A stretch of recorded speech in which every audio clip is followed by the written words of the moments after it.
नमस्कार साथियों। जैसा कि आप सभी लोग देख रहे होंगे कि हम लोग नेहरू गांधी परिवार के बारे में बात कर रहे हैं और आपने देखा होगा कि लास्ट क्लास में हम लोगों ने मोतीलाल नेहरू के बारे में बात की हुई थी। आज हम लोग आपके जवाहरलाल नेहरू के बारे में बात करेंगे और आप सभी जानते हैं कि मोतीलाल नेहरू के बेटे हैं और इंदिरा गांधी के पिता हैं। कौन? जवाहरलाल नेहरू। और आप लोग जानते हैं कि ये हमारे देश के, भारत के पहले प्रधानमंत्री हैं और आप सभी जानते हैं कि एक लंबे समय तक पंडित जवाहरलाल नेहरू प्रधानमंत्री के रूप में काम करते रहे हैं। तो इनके बारे में एक सामान्य जानकारी हम लोग देखेंगे। और जैसा कि आप सभी लोगों को मालूम भी होगा कि हम लोग सभी राजनीतिक परिवारों के बारे में बात कर रहे हैं, जो भारत में जो राजनीतिक परिवार हैं, और इसमें आपका गांधी नेहरू परिवार चल रहा है।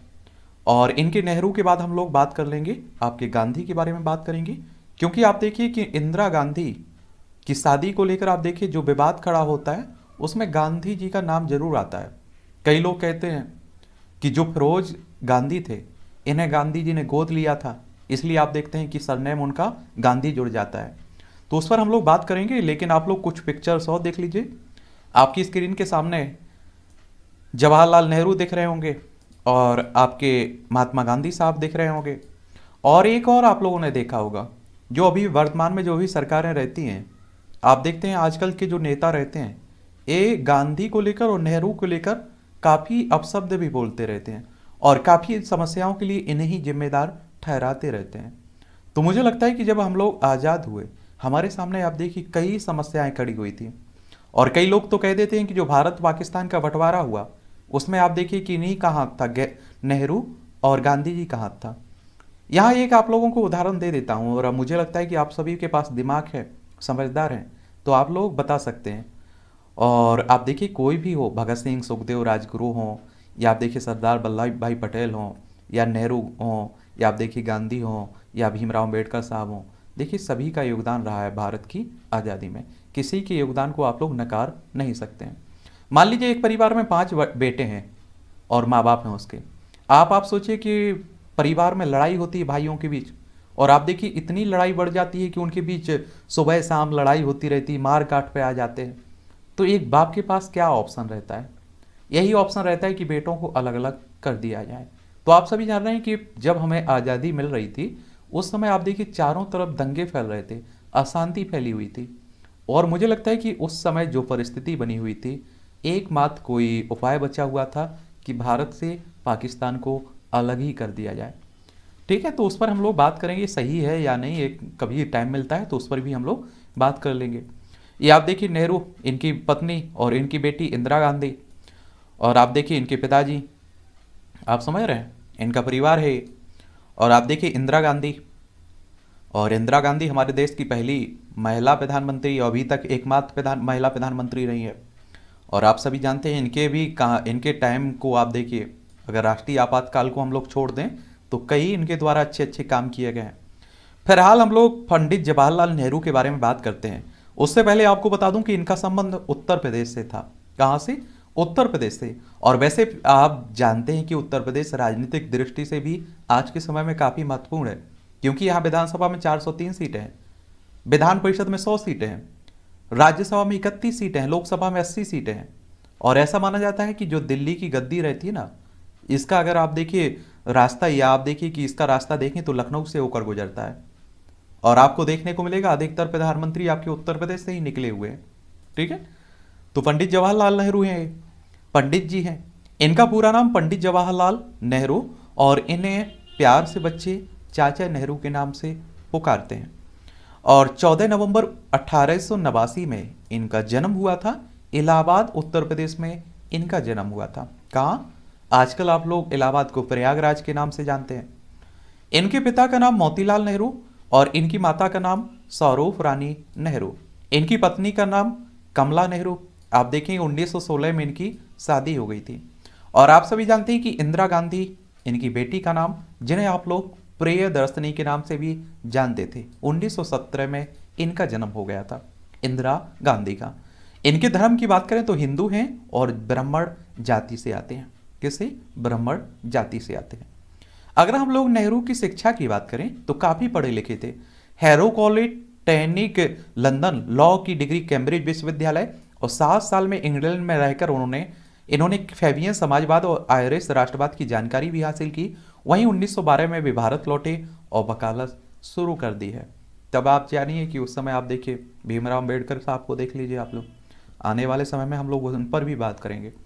आप देखिए सबसे पढ़े लिखे व्यक्ति, और इसीलिए आपने देखा होगा कि कई विचारधारा को लेकर कई जगह आप देखिए कि इनमें गांधी हों या नेहरू हों या आप देखिए भीमराव अम्बेडकर के बीच बनती नहीं थी। लेकिन जब नेहरू का मंत्रिमंडल का गठन होता है तो कानून मंत्री बनाया जाता है। किसे? भीमराव अम्बेडकर साहब को, क्योंकि कानून के क्षेत्र में वो ज्ञाता थे, तो उस समय पढ़े लिखे नेता हुआ करते थे। आज के समय में देख लीजिए आप लोग, आप देखते हैं किस तरह के नेता आपके आजकल संसद भवन में बैठे हुए हैं, विधानसभा भवन में बैठे हुए हैं। तो योगदान वो हम लोग संघर्ष की बात करें अगर पंडित जवाहरलाल नेहरू के, तो 1912 में नेहरू ने भारत लौटकर इलाहाबाद हाईकोर्ट में बैरिस्टर के रूप में काम करने लगे, और 1916 में नेहरू जी ने कमला नामक युवती से विवाह कर लिया। 1917 में भी होम रूल लीग से जुड़ जाते हैं, और 1919 में नेहरू जी गांधी के संपर्क में आते हैं, और उनके विचारों ने नेहरू जी को बहुत प्रभावित किया, और राजनीतिक ज्ञान इन्हें गांधी जी के नेतृत्व में ही प्राप्त हुआ।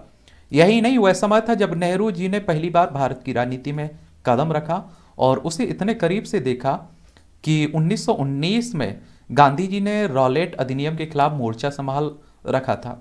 नेहरू जी गांधी जी के सविनय अवज्ञा आंदोलन से बहुत प्रभावित थे, और नेहरू जी के साथ उनके परिवार ने भी गांधी जी का अनुसरण किया। मोतीलाल नेहरू ने अपनी संपत्ति का त्याग कर खादी परिवेश धारण किया था। 1920 से 22 में गांधी जी द्वारा किए गए असहयोग आंदोलन में नेहरू जी ने सक्रिय रूप से हिस्सा लिया, और इस वक्त नेहरू जी पहली बार जेल गए थे। और जो आज आप लोग आज़ादी देख रहे हैं ना, इतनी आसानी से नहीं मिली। इसके लिए आप देखिए हमारे देश के कितने लोगों ने अपनी जान दी, शहीद होना पड़ा, जेल जाना पड़ा, तरह तरह के अत्याचार सहने पड़े। 1924 में इलाहाबाद नगर निगम के अध्यक्ष के रूप में 2 वर्षों तक शहर की सेवा की इन्होंने, पंडित जवाहरलाल नेहरू ने। 1926 में इन्होंने इस्तीफा दे दिया, और 1926 से 28 तक नेहरू जी ने अखिल भारतीय कांग्रेस के महासचिव बन जाते हैं, और गांधी जी को नेहरू जी में भारत देश का एक महान नेता नजर आ रहा था।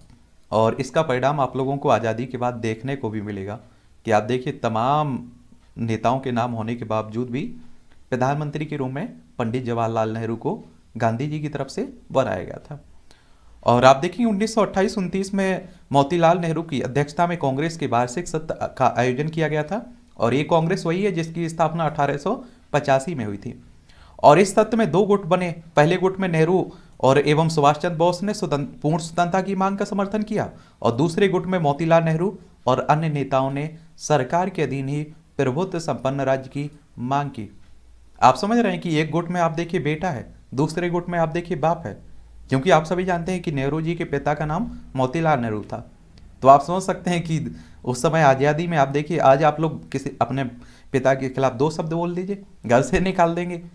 इस 2 विस्ताओं की लड़ाई में गांधी जी ने बीच का रास्ता निकाला, और इन्होंने कहा कि बेटेन को 2 वर्षों का समय दिया जाए ताकि वे भारत को राज्य का दर्जा दें, अन्यथा कांग्रेस एक राष्ट्रीय लड़ाई को जन्म देगी। परंतु सरकार कोई उचित जवाब नहीं दिया सरकार की तरफ से। सरकार मतलब ब्रिटिश, मतलब अंग्रेजों की तरफ से। नेहरू जी की अध्यक्षता में दिसंबर 1929 में कांग्रेस का वार्षिक अधिवेशन लाहौर में होता है, और इसमें सभी ने एकमत होकर पूर्ण स्वराज की मांग का प्रस्ताव पारित किया, और 26 जनवरी 1930 को लाहौर में नेहरू जी ने 1930 में लाहौर में नेहरू जी ने स्वतंत्र भारत का ध्वज फहराया। और आज भी आप जानते हैं कि 30 क्या आपका जो 26 जनवरी है इसे आप लोग गणतंत्र दिवस के रूप में मनाते हैं। 1930 में गांधी जी ने सविनय अवज्ञा आंदोलन का जोरों से आह्वान किया, और जो इतना सफल रहा कि ब्रिटिश सरकार को महत्वपूर्ण निर्णय लेने के लिए झुकना ही पड़ा। 1935 में आप देखेंगे जब ब्रिटिश सरकार ने भारत अधिनियम का प्रस्ताव पारित किया, तब कांग्रेस ने चुनाव लड़ने का फैसला किया, और नेहरू जी ने चुनाव के बाहर रहकर ही पार्टी का समर्थन किया। कांग्रेस ने हर प्रदेश में सरकार बनाई, सबसे अधिक जगहों पर जीत भी हासिल की। और 1936-37 में नेहरू जी कांग्रेस के अध्यक्ष नियुक्त किए गए, और 1942 में गांधी जी के नेतृत्व में भारत छोड़ो आंदोलन के बीच नेहरू जी को गिरफ्तार कर लिया गया, और जिसके बाद वह 1945 में जेल से बाहर आते हैं। और 1947 में भारत एवं पाकिस्तान की आज़ादी के समय नेहरू जी ने सरकार के साथ बातचीत में महत्वपूर्ण भूमिका भी निभाई थी। और आप देखेंगे 1947 में भारत की आज़ादी मिलने पर जब भावी प्रधानमंत्री के लिए कांग्रेस में मतदान शुरू हुआ तो सरदार वल्लभ भाई पटेल और आचार्य कृपलानी को सबसे अधिक वोट मिले थे। आप समझ रहे हैं, सबसे अधिक वोट मिलने के बाद भी लेकिन महात्मा गांधी के कहने पर दोनों ने अपना नाम वापस ले लिया था और पंडित जवाहरलाल नेहरू 1947 में स्वतंत्र भारत के पहले प्रधानमंत्री बने। आप सोचिए कि आज के समय में ऐसा हो सकता है। आज के समय में अगर आप कोई उनका गुरु कहे कि आप ऐसा मत करिए तो आप देखेंगे वो कहेगा हटिए जाइए, आप मुझे वोट मिल रहे हैं, मैं प्रधानमंत्री बनूंगा, मुख्यमंत्री बनूंगा। लेकिन आप देखिए गांधी जी की इतनी बात मानी जाती थी, गांधी जी को इतना चाहते थे। और आप देखिए गांधी जी की हत्या करने वाले गौडसे ने भी गांधी जी की तारीफ की और गांधी जी को वो भी मानते थे। ठीक है। और नेहरू पाकिस्तान और चीन के साथ भारत के संबंधों में सुधार नहीं कर पाए। उन्होंने चीन की तरफ मित्रता का हाथ बढ़ाया भी, लेकिन आप देखेंगे कि 1962 में चीन ने धोखे से आक्रमण कर दिया और चीन का आक्रमण जवाहरलाल नेहरू के लिए एक बड़ा झटका माना जाता था। और कहते हैं कई विद्वान, कई इतिहासकार कहते हैं कि इस धोखे के कारण, इस झटके के कारण उनकी डेथ हुई थी। और आप देखिए बड़ा सदमा में गए थे वो, उनकी आंखों में आंसू थे उस समय की, बताने लगते हैं जो भी इतिहासकार लिखते हैं। इनकी कई किताबें हैं, इन्हें भी याद रखिएगा। अगर आप लोग किसी एग्जाम की तैयारी कर रहे हैं तो आपसे पूछा जा सकता है। भारत और विश्व, सोवियत रूस और भारत की एकता और स्वतंत्रता, दुनिया के इतिहास का ओझरता दर्शन 1939, विश्व इतिहास की एक झलक, डिस्कवरी ऑफ इंडिया। इस किताब को नेहरू ने 1944 में अहमदनगर जेल में लिखा था। डिस्कवरी ऑफ इंडिया ये पुस्तक का नाम आप देखिए कई परीक्षाओं में पूछ लिया है। इस किताब में पंडित नेहरू ने अंग्रेजी भाषा का प्रयोग किया था और इसके बाद इस पुस्तक का हिंदी में समेत कई अन्य भाषाओं में भी अनुवाद किया गया। और इस किताब में नेहरू जी ने सिंधु घाटी सभ्यता से लेकर भारत की आज़ादी और भारत की संस्कृति, धर्म और संघर्ष का वर्णन भी किया है इस किताब में। और आप सभी जानते हैं कि इन्हें भारत रत्न दिया गया था 1955 में नेहरू जी को। और विचार की बात करें तो नागरिकता देश की सेवा में निहित है। ये आप लोग विचारों को भी याद रखिएगा। अगर आप लोग चाहें तो कहीं एग्जाम में अगर लिख रहे हैं कुछ पॉइंट तो वहाँ भी इन्हें आप लोग समाहित कर सकते हैं। संस्कृति मन और आत्मा का विस्तार है, ये किसने कहा था? नेहरू जी ने कहा था, पंडित जवाहरलाल नेहरू ने। असफलताएं तभी आती हैं जब हम अपने आदर्श, उद्देश्य और सिद्धांत भूल जाते हैं। दूसरों के अनुभव से लाभ उठाने वाला बुद्धिमान होता है। और लोकतंत्र और समाजवाद लक्ष्य पाने के साधन है, स्वयं में लक्ष्य नहीं। लोगों की कला उनके दिमाग का सही दर्पण है। बाल दिवस के बारे में आप लोग जानते हैं, ये भी पंडित जवाहरलाल नेहरू से जुड़ा हुआ है। पंडित जवाहरलाल नेहरू जी बच्चों से बहुत प्रेम करते थे और बच्चे भी उनसे, इसलिए बच्चे उन्हें चाचा नेहरू के नाम से पुकारते थे और आज भी उन्हें इस नाम से सभी लोग जानते हैं। नेहरू जी बच्चों के कल्याण हेतु बहुत सोचते थे और उनके लिए सही आहार और ज़रूरतों का ख्याल रखने के समय पर नई नई योजनाओं की शुरुआत करते थे। और इसलिए प्रतिवर्ष भारत में हम सभी उनको याद करते हुए सम्मान के साथ जवाहरलाल नेहरू जी के जन्म दिवस पर बाल दिवस का उत्सव मनाते हैं। क्या मनाते हैं? उत्सव मनाते हैं। और प्रधानमंत्री बनने के बाद नेहरू के बड़े अगर फैसलों की बात करें, बड़े कामों की बात करें, तो प्रधानमंत्री बनने के बाद पंडित जवाहरलाल नेहरू ने आधुनिक मूल्यों और विचारों की बात की। उन्होंने सेक्युलर और लिबरल अप्रोच पर जोर दिया। उन्होंने भारत की बुनियादी एकता पर फोकस किया। उन्होंने लोकतांत्रिक समाजवाद की वकालत की और 1951 में पहली पंचवर्षीय योजनाओं में को लागू करके भारत के औद्योगिकरण को प्रोत्साहित किया इन्होंने। और नेहरू ने उच्च शिक्षा की स्थापना करके वैज्ञानिक और तकनीक प्रगति को बढ़ावा दिया। उन्होंने कई सामाजिक सुधारों की स्थापना की, जैसे मुफ्त सार्वजनिक शिक्षा, भारतीय बच्चों को मुफ्त खाना, महिलाओं के लिए कानूनी अधिकार, जाति के आधार पर भेदभाव को रोकने के लिए कानून। तो इस तरह के कई उनके आप समझ रहे हैं काम रहे हैं। और आप देखिए कि उनकी डेथ की अगर बात करें, क्योंकि आप सभी जानते हैं कि आपका उदय हुआ है तो डूबना भी तय है। तो 1964 के मई माह में 27 तारीख थी, 27 मई 1964 की घटना है। एक सुबह पंडित जवाहरलाल नेहरू की तबीयत अचानक खराब होती है। डॉक्टरों तथा वादियों द्वारा यह बताया गया कि उन्हें अचानक दिल का दौरा पड़ा। उसी दिन की दोपहर को पंडित जवाहरलाल नेहरू ने अपने प्राण त्याग दिए और वीर गति को प्राप्त हो गए, यानी कि इस दुनिया से चल बसे।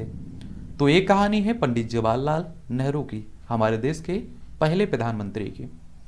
और अगली क्लास में हम लोग महात्मा गांधी साहब के बारे में बात करेंगे, उनके बारे में एक सामान्य जानकारी देख लेंगे। और इस तरह से आप देखिए कि पूरा आपका गांधी परिवार हो, नेहरू परिवार हो, उनके बारे में एक ओवरव्यू हम लोग ले लेंगे। और अगर आप लोग किसी और के बारे में जानना चाहते हैं तो आप लोग उसका नाम नीचे बताइएगा, उस पर भी हम लोग बात कर लेंगे। ठीक है।